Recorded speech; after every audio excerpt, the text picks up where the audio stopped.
guys, kumusta mong tanan? So karong adlaw di ana pud ko sa Konsolasyon na ako'y tan-awon nga property. Tubo man.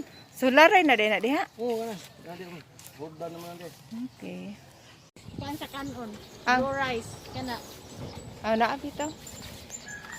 Hey guys, right now di ami sa asa gini? West Binabag.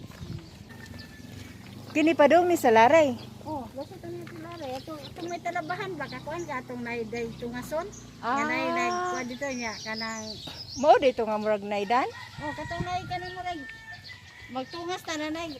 Mo, lagi kita mo- Ano kita- to diri lusot? Ah, kita man ko ato. Okay ra.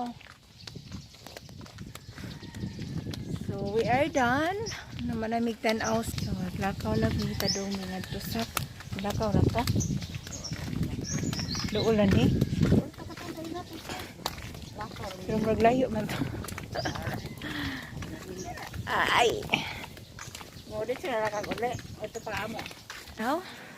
Padong na mi uli. Ito mi sa eskina. O lang sa mi.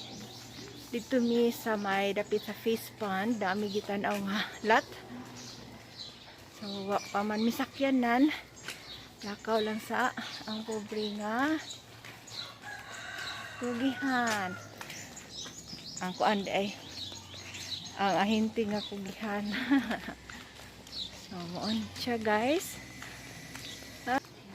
So gikan sa area nga baligya, pwede ra gid siya malak.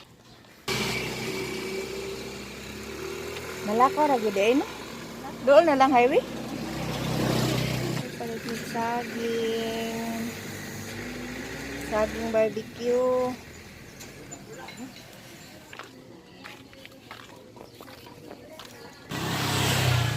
Nihapit mig palit og saging nga barbecue kay gutom gi kag lakaw. Ito nga subdivision. So subdivision ni siya. Sila gina factory. Subdivision na. Sa iskina. So kana siya mahug na siya og murag highway. Ma-highway. So malakaw ra gid siya ang property. Yes, ako ba? Patag tubig. Ha? Patag tubig. Uhaw. So, naabot na mi diri sa iskina.